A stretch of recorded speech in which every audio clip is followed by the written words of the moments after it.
Bienvenidos a esta jornada del día de hoy. Ya estamos acá para compartir con ustedes el contenido de geopolítica de este jueves, que contamos ya a 10 de junio, jueves 10 de junio, año 2021.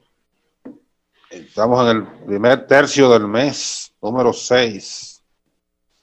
Qué rápido vamos.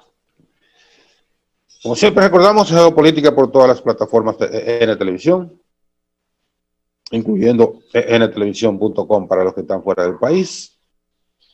También nos pueden seguir en simultáneo por la naciondominicana.tv y el audio en tiempo real en Samantha Radio Online, que se repite a las 4 de la tarde. También repetimos o colgamos el contenido en nuestras redes sociales. Pero también estamos en Facebook Live. Ahí estamos también en vivo, cuando la energía eléctrica le permite a Luis David conectarse a Facebook Live. Aquí estamos entonces. Muchos temas como todos los días.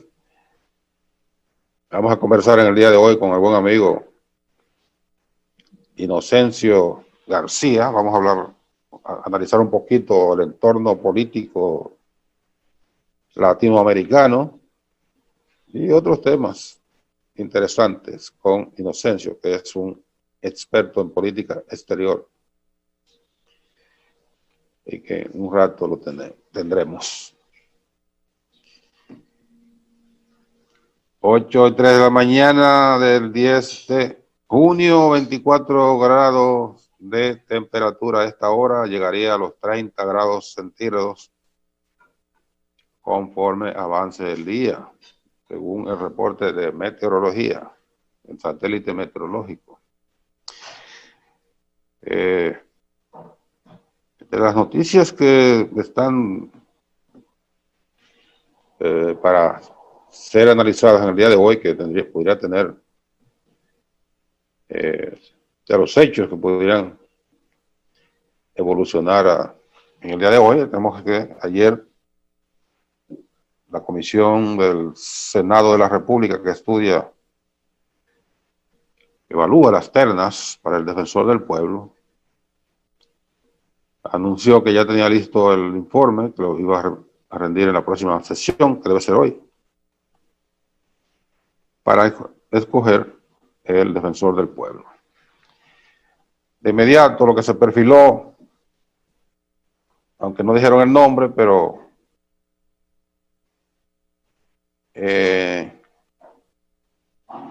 como dice el viejo refrán latino, que todos los caminos conducen a Roma,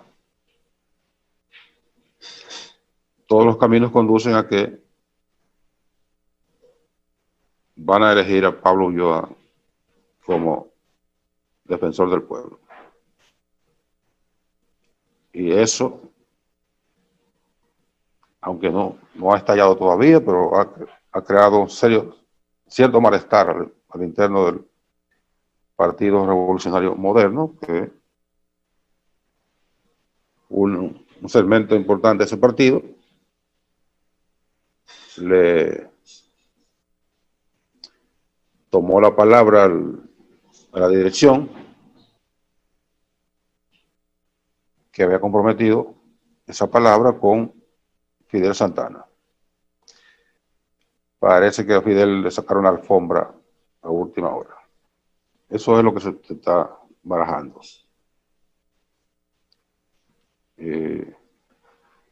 Vamos a ver cómo se desenvuelven los acontecimientos alrededor de esa decisión. Fidel es un aliado. ¿Desde cuándo es el Frente Amplio aliado?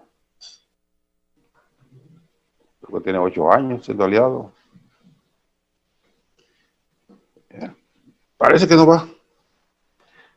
Parece que no va. Parece que van a elegir a Pablo Ulloa. el Partido Fuerza del Pueblo, que tenía, o que tiene a Henry Merán, lo postuló. Bueno, no es así. La explicación correcta es de otra manera. Los partidos no postulan a nadie para esos órganos. Henry Merán es de la Fuerza del Pueblo y se presentó, porque ahí se presentan las personas. Presentó su candidatura. Intuito persona. Intuito persona, dicen los abogados. Sí. Se presentó, pasó la evaluación y está en la terna. Pero los senadores de la Fuerza del Pueblo han mantenido su respaldo a Henry Merán.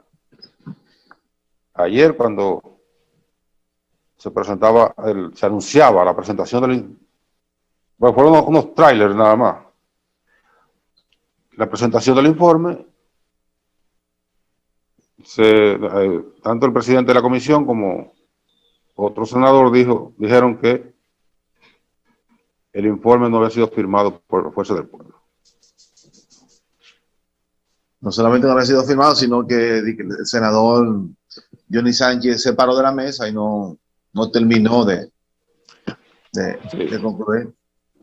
Porque así evidentemente parece que se había acordado en la comisión que el senador, el que se iba a escoger, la recomendación era que se escoja a Pablo Ulloa como el defensor del pueblo. Eso fue. Eso es lo que va a presentar la comisión. Entonces... Yo pregunto, ¿el Senado está obligado a escoger el Senado la recomendación de la comisión? No, la comisión es un informe. Por ejemplo, en muchas ocasiones una comisión rinde un informe favorable para que aprueben un proyecto y el pleno lo rechaza. Y al revés. El informe de la comisión no compromete al pleno. El pleno es soberano.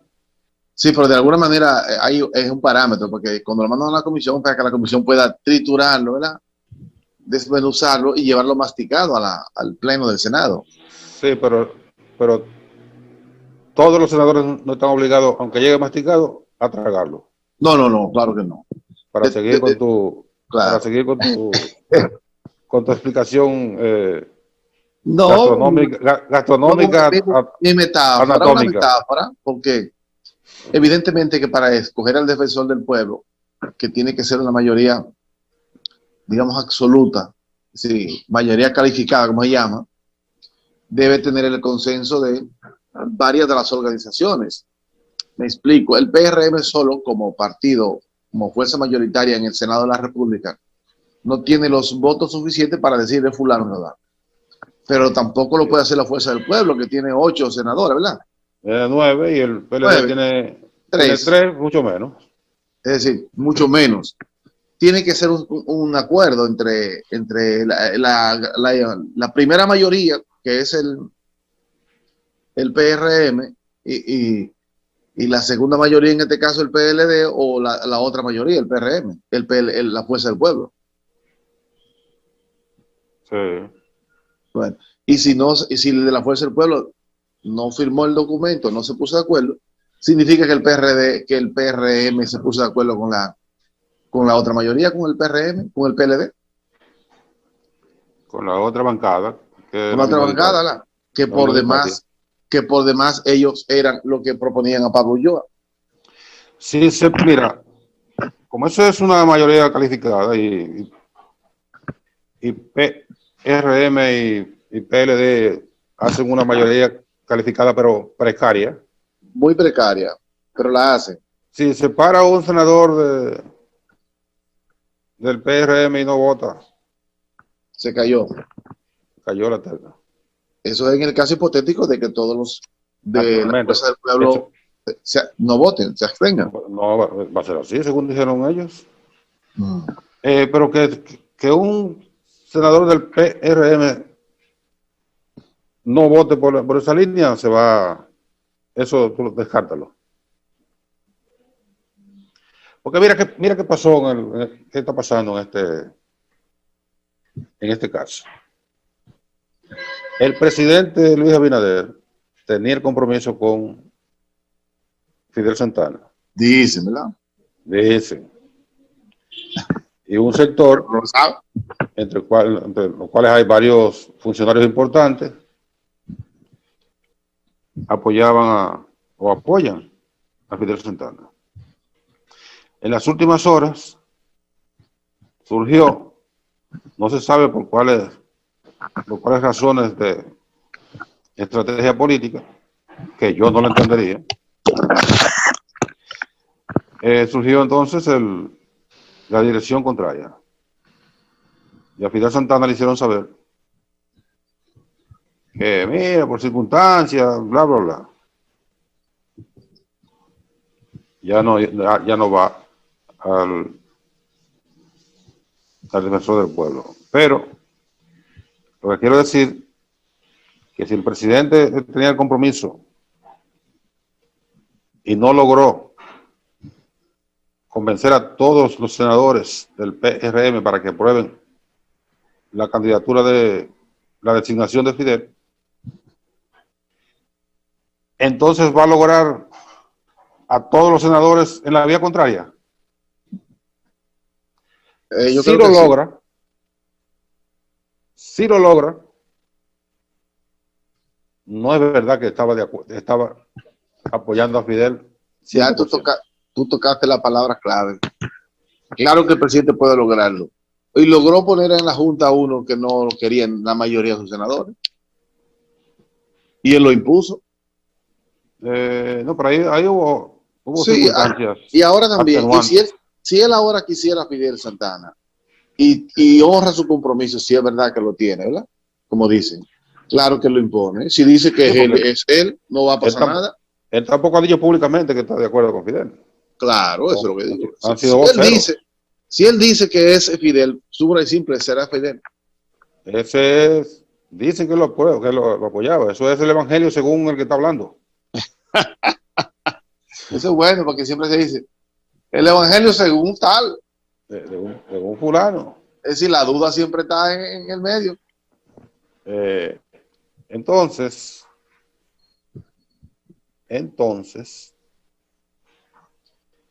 eso es lo que va a pasar. O sea, eso es lo que está en juego en el día de hoy. ¿Qué está pasando? ¿Qué tú crees? ¿Que finalmente van a escoger a Pablo Ulloa? ¿Hubo una gran negociación que permite que Pablo Ulloa sea el defensor del pueblo? Te pregunto a ti ahora. Yo no veo qué negociación puede ser. Sí. Dicen que la comisión vio que las valoraciones, las mejores valoraciones de Pablo Ulloa. De los tres, el que menos sabe del defensor del pueblo es Pablo Ulloa. Pablo Ulloa no tiene una idea del carajo de lo que es el defensor del pueblo. Ah, bueno. Aunque lo hayan vendido por ahí, como que sabe, no sabe nada de eso. Ha estado Pablo Ulloa en defensa del pueblo. ¿Cuál es su concesión histórica, digamos, comparado con los otros dos? Yo no sé. No sé, pero bueno, esos son cuestiones de juego político. Hay una cosa que yo quiero resaltar y que se lo digo a todos los políticos. Usted no puede estar jugando a la política y a sociedad civil, que eso no hacen esquina en ninguna parte, ¿eh? Esos son calles paralelas. No como la paralela de aquí, que algunas que después hacen esquina, como por ejemplo San Martín se difulca después. La San Martín con Kennedy, van paralela en un sitio y pasan en esquina. Sí. Por lo tanto, contradicen la geometría.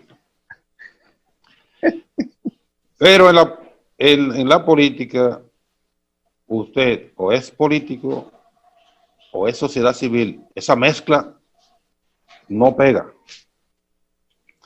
Y en el PRM hay muchos senadores, varios senadores que juegan a sociedad civil y a la política.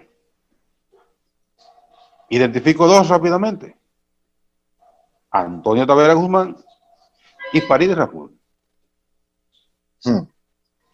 ¿O me equivoco?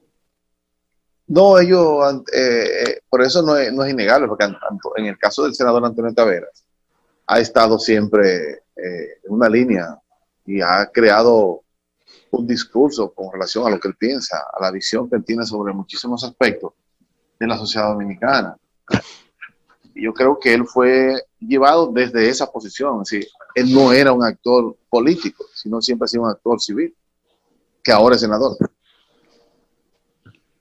Bueno. En el caso de Farideh, ella tiene un camuflaje. Se camuflea de actor civil, pero en el fondo es una política. Tiene dos capas. Y actuó como tal y enseñó el refajo ya en su primera oportunidad. Tiene dos, eso no se usa ya. No relaje, los refajos no. No, bueno, eso no se usa. Pues no enseñó nada entonces. Eso no se usa, hay que rebajo y medio fondo, que usaban las mujeres. Eso no se usa ya. Oye, eso es una barbaridad. Tú tienes que ponerte al día. No relaje. En esas cosas, atuendos femeninos. Tengo que, de los atuendos femeninos. Entonces, doña Farideh no fue refajo que enseñó entonces. No, tiene dos capas. Tiene dos capas, eso que usan los toreros, ¿verdad? Sí. Tiene dos capas. Le quita esa capa roja y pone la capa blanca. Ya. Lo que pasa es que la capa roja, la capa que tienen los toreros tiene un líquido adormecedor del toro. ¿Tú sabías? Adormecedor del toro, lo que adormece el toro es la puñalada que le dan a esos criminales. Los toros le meten una vaina primero, eso es un show también.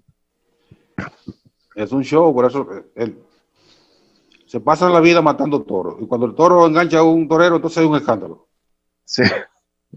Y muere el toro, metiéndole daga. Ajá, todos los días. Vamos a la pausa y venimos a ver si el amigo Inocencio puede conectarse. Venimos de inmediato con Inocencio García. Está bien, esa vaina para la prueba.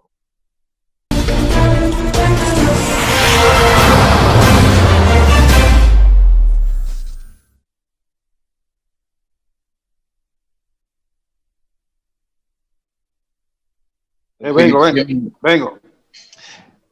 Bueno, seguimos en geopolítica. Ya tenemos con nosotros al amigo Inocencio García, un experto en política exterior.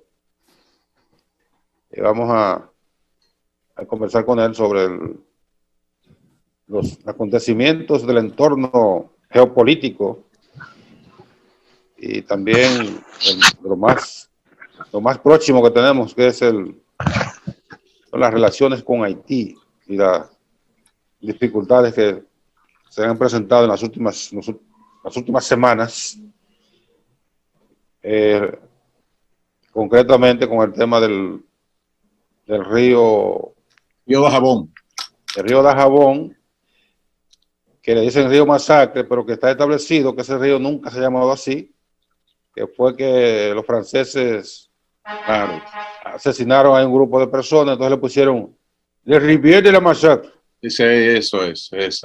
Y de ahí los haitianos le siguen llamando el río Masacre, pero que no, se llama río Dajabón.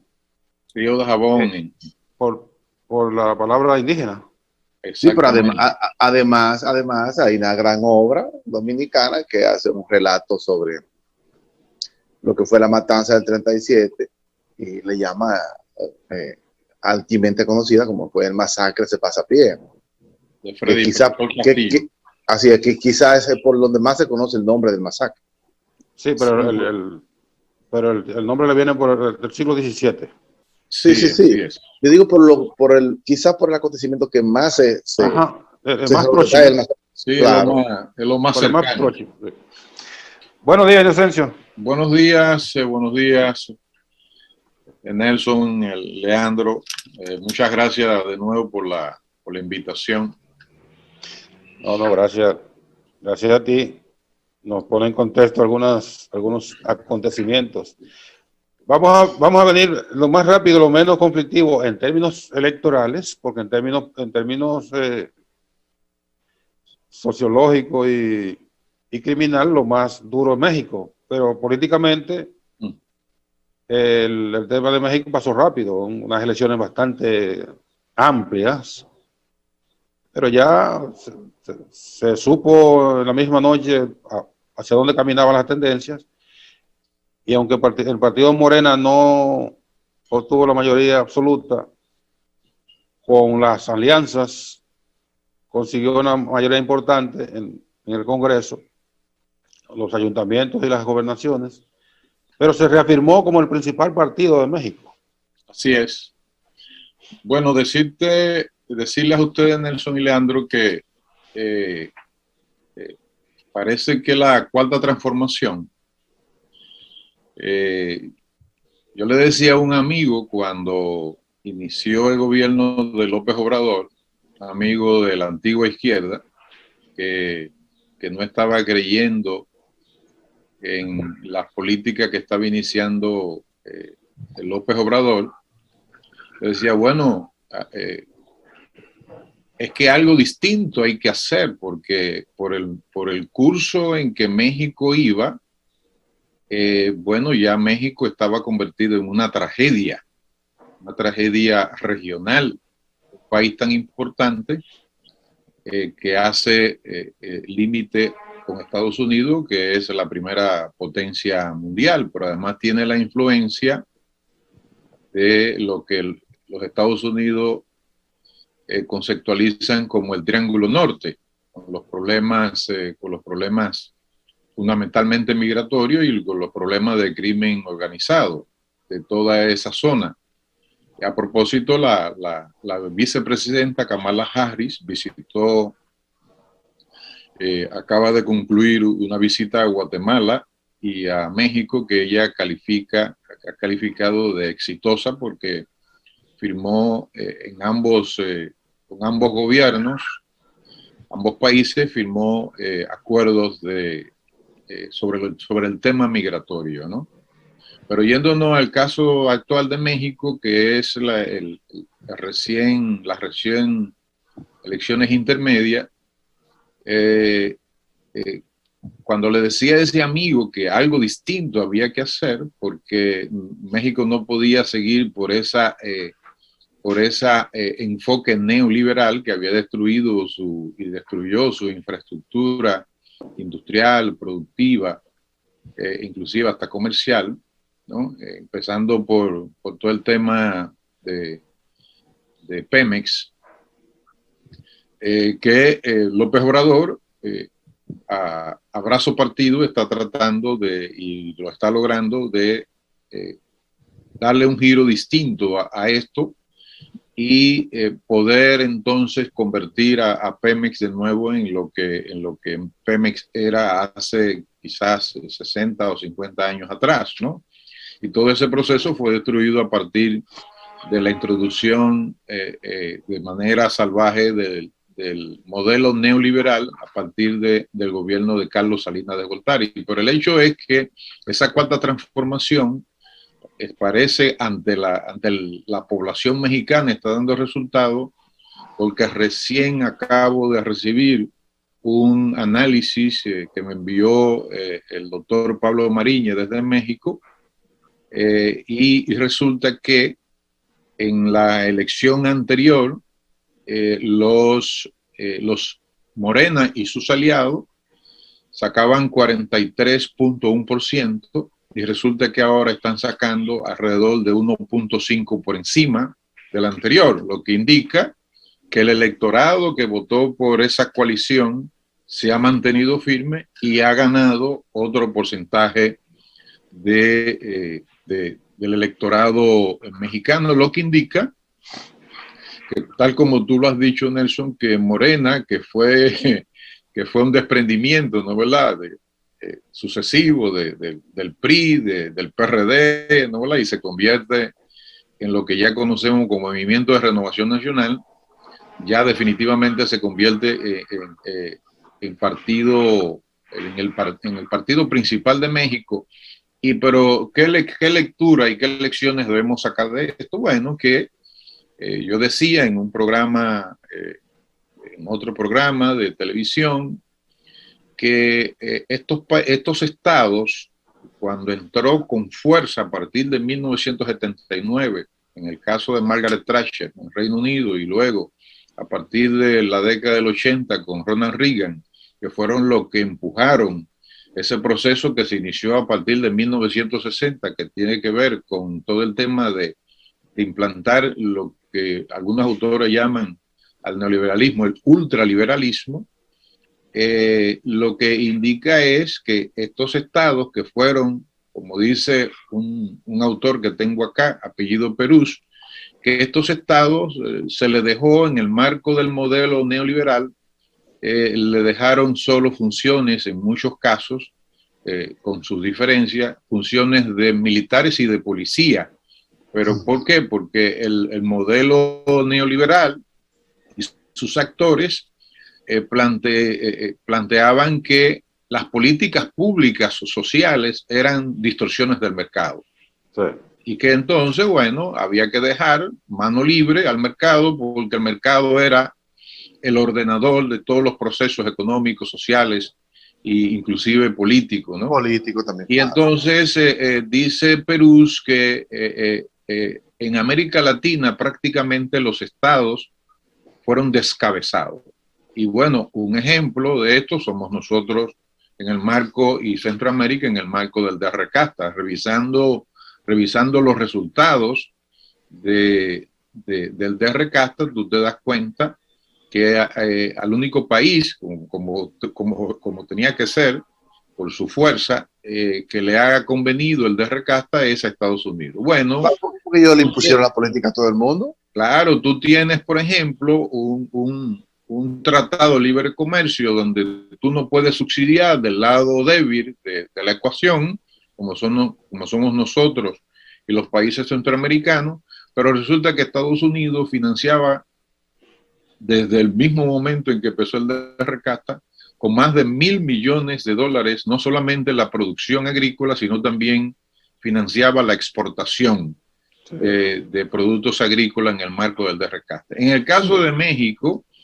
revisando un reporte de competitividad, resulta que México, no, ¿verdad? Toda esta cosa que se habla de competitividad, México en el marco del TSLCAM, que luego Trump lo cambió, me parece que es Tex-Mex, algo así, el que cambió el nombre y la negociación a la fuerza que hizo Trump, pero México lo hizo bilateral. Lo hizo de manera bilateral, es decir, lo impuso. Entonces, México, en el marco de ese tratado de libre comercio entre Estados Unidos, Canadá y México, en ese reporte de competitividad estaba en el puesto 43 de 59 países. Entonces, ¿qué es lo que está indicando es este apoyo del electorado mexicano a la denominada cuarta transformación que está encabezando Morena, y particularmente su líder principal e ícono, que es José Manuel López Obrador, está indicando que a esto había que darle un giro? Pero no nos vayamos más lejos. En el caso del presidente Joe Biden, el presidente Joe Biden en su declaración señaló que no es cierto que el neoliberalismo producía derrame, ¿no? Y está planteando, esto es lo importante de ese planteamiento del presidente Joe Biden, está planteando que los impuestos no sean regresivos como lo tenemos, por ejemplo, nosotros, sino que sean impuestos progresivos, porque va a gravar los que tienen que contribuir más a partir el que más tiene, a partir de quienes ganan de $400,000 en adelante, y inclusive de manera escalonada a lo que más ganan. Ya la Unión Europea acaba de ponerle un 15% a las empresas que que están reunidas en el acrónimo GAFAM o GAFAM, que es Google, Amazon, Facebook, Apple y Microsoft, GAFAM, las 5 grandes transnacionales de las telecomunicaciones y en fin, ¿no? Que, la tecnología. Entonces, la tecnología, estas empresas que ya le han dado un giro a todo lo que tiene que ver con la geopolítica mundial, porque resulta que Facebook se da la capacidad de cerrarle a Australia, cerrarle el acceso a Facebook. Es decir, lo que yo ya le estoy llamando, es decir, corporaciones estados o personas estados, porque por ejemplo en este caso el principal es Mark Zuckerberg. Entonces resulta que ya los estados grandes en la Unión Europea, Estados Unidos, se están dando cuenta de que una regulación fuerte tiene que producirse con respecto a este ultraliberalismo que ha llevado inclusive a estas empresas a tener mucho mayor capacidad punitiva en materia de comunicación, como son estas empresas, ¿no? No pasó lo mismo con Alibaba, sí, que quería erigirse en una especie de CEO norteamericano. El Amazon chino, que es Alibaba. Sí, y quería hacer unas inversiones en Hong Kong que el Estado chino no le permitió, y me reí mucho cuando Iván Gatón en una entrevista le preguntaron sobre eso y le dijo, no, fue que le dieron Ubicatex, la pastilla Ubicatex 500. Sí. Solo lo ubicaron, que no es el caso en Occidente, que ha dejado a estas grandes empresas, y lógicamente que todos los problemas que vemos de narcotráfico, de crimen organizado, de que nos estamos dando cuenta que los estados ya no tienen la capacidad para poder inclusive controlar parte de sus territorios, como es la tragedia del Triángulo Norte, porque no estamos hablando de Nicaragua. Nicaragua tiene control de su territorio. Costa Rica tiene otra situación similar, pero lo que tiene que ver con El Salvador, Honduras, Guatemala, que es el denominado Triángulo Norte, esos países están en una situación totalmente compleja, muy compleja. Inocencio, contigo siempre hay mucho que hablar. Sin embargo, yo quisiera tener el tiempo para hacer el recorrido que quisiéramos compartir con los amigos televidentes. Primero, brevísimamente, el fenómeno desde el punto de vista ideológico, de que los tradicionales de México, los 3 partidos, el PAN, el PRI y el PRD, fueran juntos. Es decir, los recalcitrantes se pusieron en un solo lado, brevemente. Y segundo, quisiera que me le dé una panorámica a lo que pasó en Perú y en perspectiva, qué es lo que podría pasar en ese país. Bueno, lo que está diciendo en el caso de México Pero vamos a darlo ahí para que hacemos la pausa ahora, que son alrededor de 2 minutos. Bajamos a las 40 y tendremos entonces 17 minutos para desarrollar los 2 temas, incluyendo Haití. Muy bien. Vamos a la pausa y regresamos de inmediato a seguir conversando esta interesante participación de Inocencio García.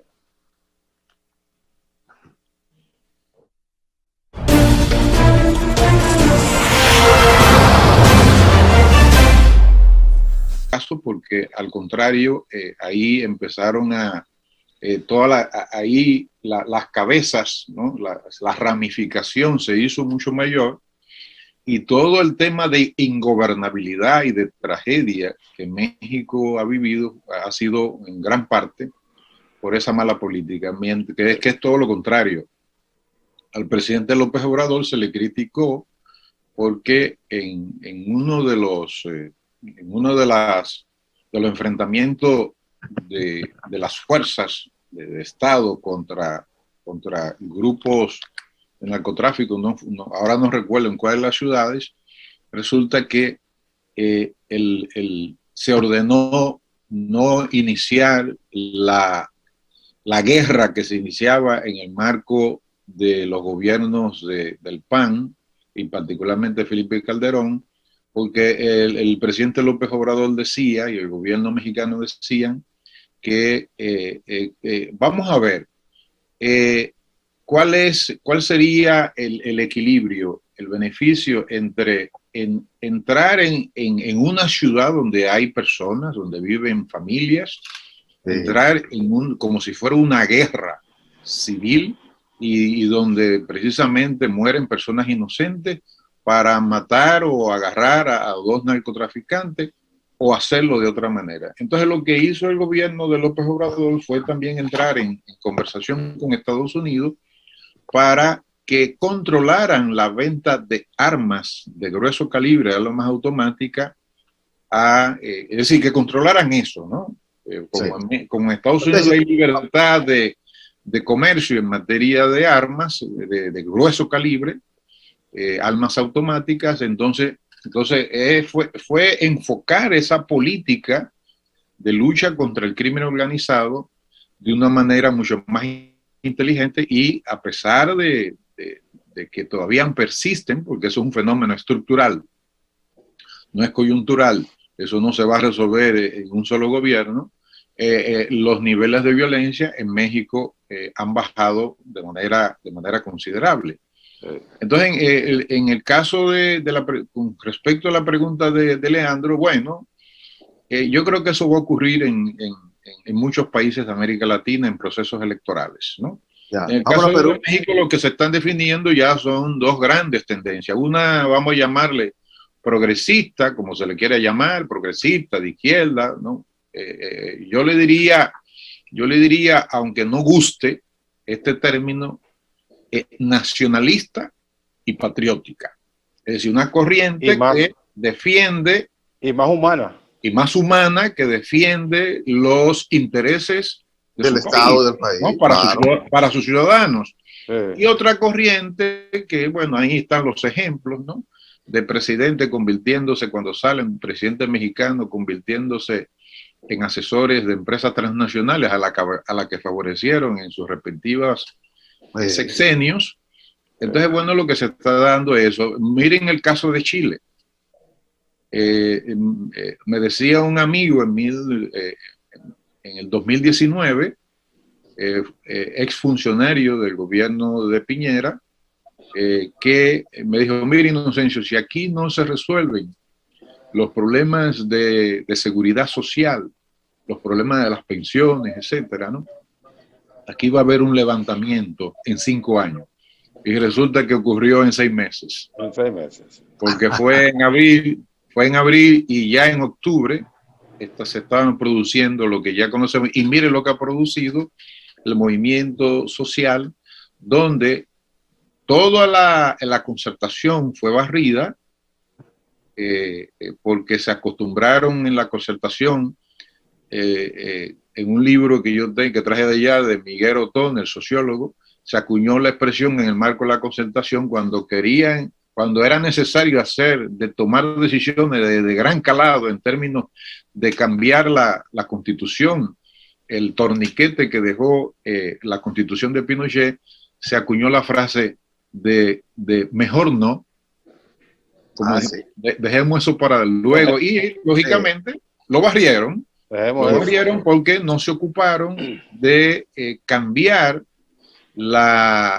toda la infraestructura de dominio que dejó la dictadura de Pinochet. La que cambió fue la sociedad. En el caso de Perú, bueno, Perú tiene una situación muy, muy lamentable, ¿no? Como ese es un resultado tan estrecho, lógicamente que José Castillo, que definitivamente ya ha ganado las elecciones, Pedro Castillo, va a tener grandes dificultades, porque ahí ya en Perú hay un problema que no es coyuntural, que es un problema de gobernabilidad. Sí. César Hildebrand, que es un afamado periodista peruano, dice que la solución es una reforma constitucional para cambiar todo lo que tiene que ver de esa relación Parlamento, Congreso, Ejecutivo, porque resulta que el Parlamento, el Congreso peruano, al igual que el caso brasileño, ¿no?, tiene demasiado potestades y se convierte, como en el caso de Haití, en un obstáculo de gobernabilidad. Sí.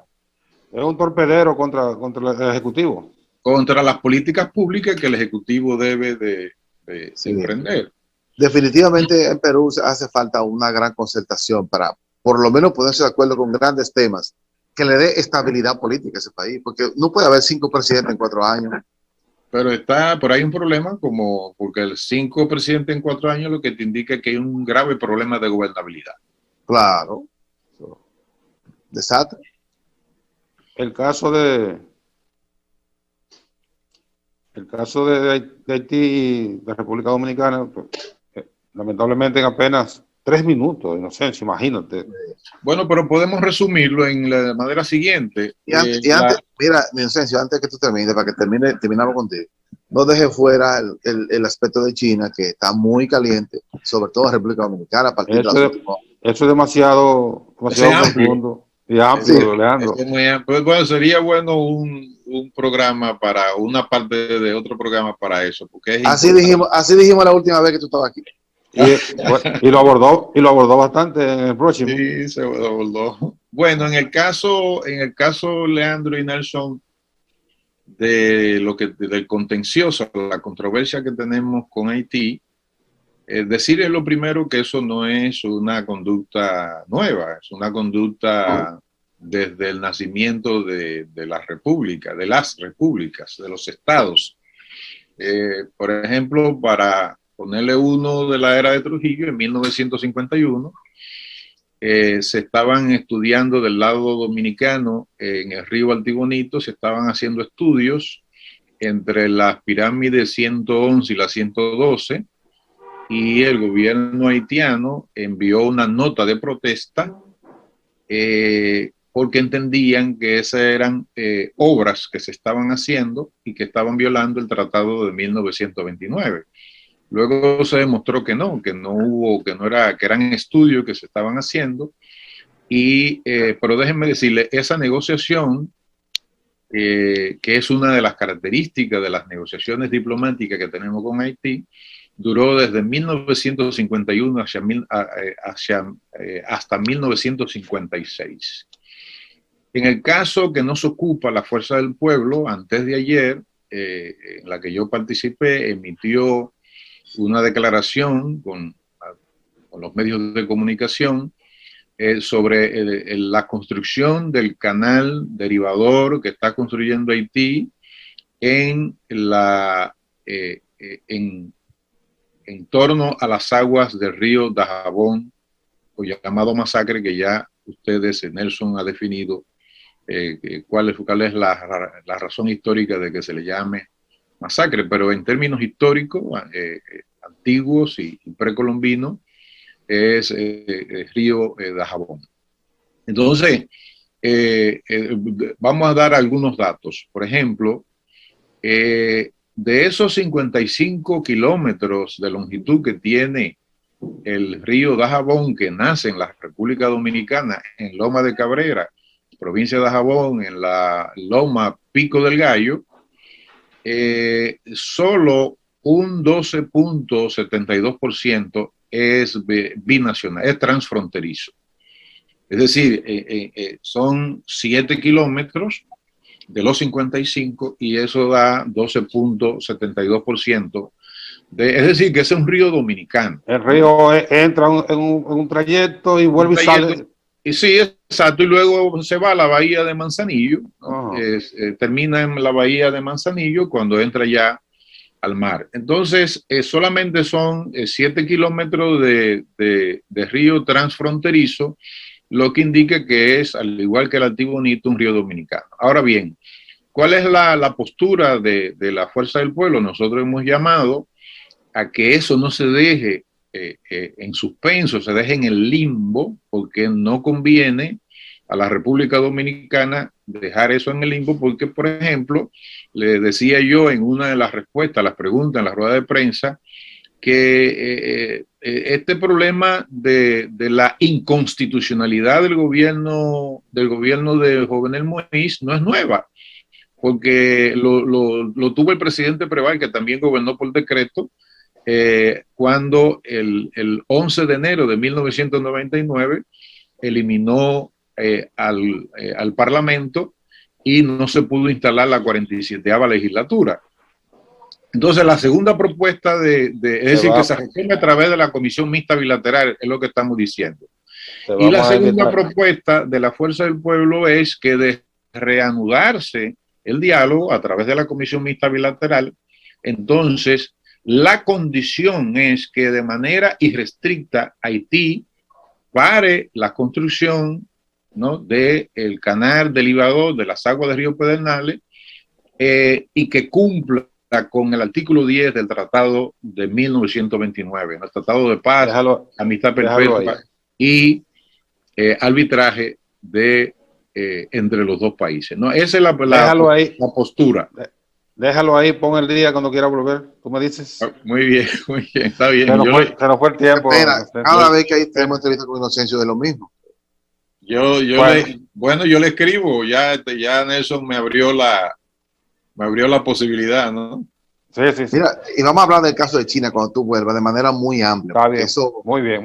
Gracias, Inocencio. Muchas gracias. García. Y gracias a ustedes también su atención este día y mañana a las 8 de la mañana otra entrega de Geopolítica. Sigue disfrutando.